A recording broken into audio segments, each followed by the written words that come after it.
తెలంగాణలో ఎప్పుడు ఎన్నికలు నిర్వహించినా బీజేపీ విజయం సాధిస్తుందని జిల్లా అధ్యక్షులు కరే సంజీవ్ రెడ్డి అన్నారు. ఓటమి భయంతోనే కాంగ్రెస్ ప్రభుత్వం స్థానిక సంస్థల ఎన్నికలు నిర్వహించడంలో జాప్యం చేస్తుందని విమర్శించారు. పెద్దపల్లి జిల్లా గోదావరి కని ప్రెస్ క్లబ్ లో ఏర్పాటు చేసిన మీడియా సమావేశంలో మాట్లాడుతూ ప్రధాని నరేంద్ర మోదీ పరిపాలనపై దేశ ప్రజలు విశ్వసనీయంగా ఉన్నారని తెలిపారు. జిల్లా పరిధిలోని అన్ని మున్సిపాలిటీలు ఊహించని విధంగా విజయం సాధిస్తామని ఆశాభావం వ్యక్తం చేశారు. అభివృద్ధికి ఆమడ దూరంలో ఈ రాష్ట్రం రామగుండం నియోజకవర్గం ఉన్నదనడానికి అనేకమైనటువంటి ఉదాహరణలు ఉన్నాయి.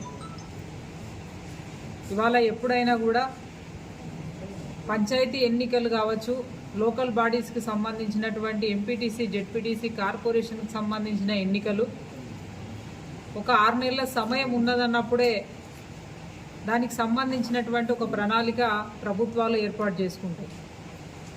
కానీ ఇవాళ ఈ కాంగ్రెస్ పార్టీ ప్రభుత్వంలో దాదాపుగా కార్పొరేషన్ ఎన్నికల సమయం అయిపోయి వారి పదవీ కాలం ముగిసిపోయి 6 నెలల సమయం అవుతా ఉన్నది. సర్పంచుల పదవీ కాలం అయిపోయి గ్రామాలలో 16 నెలలు గడుస్తూ ఉన్నది. ఎంపీటీసీ, జెడ్పీటీసీ ఎన్నికల సమయం అయిపోయి కూడా దాదాపు 1 ఏడాది కాలం గడుస్తూ ఉన్నది. అంటే ఈ ప్రభుత్వం పార్టీ ఓటమి భయంతో ఇవాళ స్థానిక సంస్థల ఎన్నికల్ని నిర్వహించడం లేదు. ఇవాళ గ్రామాలలో, కార్పొరేషన్లో ప్రజాప్రతినిధులు లేకుండా మొత్తం అభివృద్ధి కూడా కుంటుపడ్డది. ఇవాళ కాబట్టి మేము ఇవాళ రాష్ట్రంలో ఉన్నటువంటి మంత్రులంతా కూడా ఎవరికి వాళ్ళు, ఒకరు ఫిబ్రవరిలో, ఒకరు మార్చిలో, ఒకరు జూన్లో, ఒకరు ఆగస్టులో అని ఇట్లా ఎవరికి వాళ్ళు స్టేట్మెంట్ పత్రికా ప్రకటనలు ఇవ్వడం, ఆ తర్వాత మళ్ళీ ఆ మాటల్ని వెనుకకు తీసుకుంటున్నామని చెప్పి మళ్ళీ తెల్లారి మళ్ళీ ఒక స్టేట్మెంట్ ఇవ్వడం. అంటే ఒకరికి కమ్యూనికేషన్ లేదు, ఏం నిర్ణయాలు తీసుకుంటా ఉన్నారన్నది ఒకరికొకరికి అవగాహన లేకుండా ఇవాళ మాట్లాడుతూ ఉన్నారు. వెంటనే స్థానిక సంస్థల ఎన్నికలు జరపాలని మేము భారతీయ జనతా పార్టీగా డిమాండ్ చేస్తూ ఉన్నాము. ఎప్పుడు ఎన్నికలు వచ్చినా మా భారతీయ జనతా పార్టీకి సంబంధించిన అభ్యర్థులు సిద్ధంగా ఉన్నారు. తప్పకుండా కార్పొరేషన్లో అటు 2 మండలాలలో పూర్తిగా మెజార్టీని భారతీయ జనతా పార్టీ కైవసం చేసుకుంటుందని చెప్పి సందర్భంగా భావిస్తూ, స్థానికంగా ఎవరైనా వార్డు మెంబర్ నుంచి మొదలు పెడితే ఎంపీడీసీ, జెడ్పీడీసీ, సర్పంచ్లకు ఎవరు పెట్టినా కాంగ్రెస్ వాళ్ళు చీరగా ఉంటుందని చెప్పి భయంతో వాళ్ళు ఎలక్షన్ రావడం లేదు. మేము భారతీయ జనతా పార్టీ డిమాండ్ ఇస్తూ ఉన్నది. మీరు ఎలక్షన్లు పెట్టమని మేము అడుగుతూనే ఉన్నాం. కోర్టు చెప్తూనే ఉన్నది. మీకు స్థానిక ఎలక్షన్లకు సర్పంచ్ ఎలక్షన్ లేక గ్రామీణ ప్రాంతాలు పుట్టుబడి ఉన్నాయి. గత సర్పంచులు, ఎంపీడీసీలు, జెడ్పీడీసీలు వర్క్ చేసి వాళ్ళకు బిల్లులు రాక చాలామంది ఆత్మహత్యలు చేసుకుంటున్నారు. మరి వాళ్ళకు పెండింగ్ బిల్లులు ఇస్తలేరు, ఈ ఎలక్షన్లు పెడతలేరు.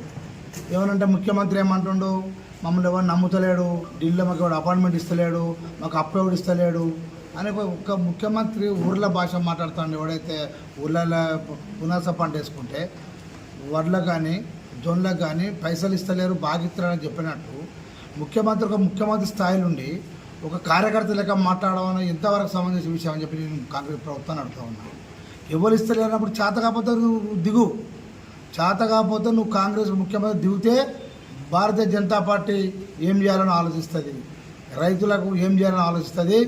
ఇవాళ ప్రతి ఎన్నికలు ఎట్లా జరపాలన్నది వ్యూహంతో మేము కొట్లాడతామని చెప్పి కాంగ్రెస్ ప్రభుత్వాన్ని డిమాండ్ ఇస్తూ ఉన్నాం. ఇక్కడ ఈ గోదావరి కార్పొరేషన్లో పెద్దపల్లి డివిజన్లో 3 ఒకటి కార్పొరేషన్ గోదావరి ఉన్నది, 3 municipal corporation Peddapalli, Manthani and Sultanabad. మీకు ఎప్పుడు ఎలక్షన్లు వచ్చినా, లోకల్ బాడీ ఎలక్షన్లు ఎప్పుడు వచ్చినా భారతీయ జనతా పార్టీ ఈ రామగుండంలో 60 డివిజన్లు ఉన్నా ఏ డివిజన్కైనా అందరూ భారతీయ జనతా పార్టీ సిద్ధంగా ఉన్నారు. ప్రణాళిక సిద్ధంగా ఉన్నది. భారతీయ జనతా పార్టీకి వెళ్ళి ఇక్కడ అన్ని డివిజన్లకు భారతీయ జనతా పార్టీ పోటీ కూడా సిద్ధంగా ఉన్నది. మేము ఎవరు ఊహించిన సంఘటన చెప్తా ఉన్నాం. ఇక్కడ భారతీయ జనతా పార్టీ కార్పొరేషన్లో జెండా ఇవ్వడం ఖాయం చెప్తున్నాం, పక్కా ఇస్తున్నాం. ఈసారి భారతీయ జనతా పార్టీ ఎందుకంటే దేశవ్యాప్తంగా 3 చేసే అభివృద్ధి పథకాలు, దేశవ్యాప్తంగా ఉన్న అభివృద్ధి పథకాలు ఇవాళ మొన్నది ఏదైతే మోడీ గారు ఆపరేషన్ సింధూరు చేసిన ఘనత ఇలా దక్కిన విషయాన్ని ప్రజలంతా గమనిస్తూ ఉన్నారు. ఇవాళ బీజేపీ లేకపోతే రాబోయే రోజుల్లో ఇబ్బంది అవుతుందని చెప్పేసి ప్రజలందరూ యువకులు మేధావులు ఎడ్యుకేటెడ్ ఉన్న వాళ్ళు మొత్తం అంతా భారతీయ జనతా పార్టీ వైపు మొగ్గు చూపుతా ఉన్నారు. ఇవాళ ఎక్కడ ఎలక్షన్లు పెట్టినా భారతీయ జనతా పార్టీ ఖచ్చితంగా 3 మున్సిపల్ కానివ్వండి, కార్పొరేషన్ గవర్నర్ కానివ్వండి ఖచ్చితంగా కైవసం చేసుకుంటాం.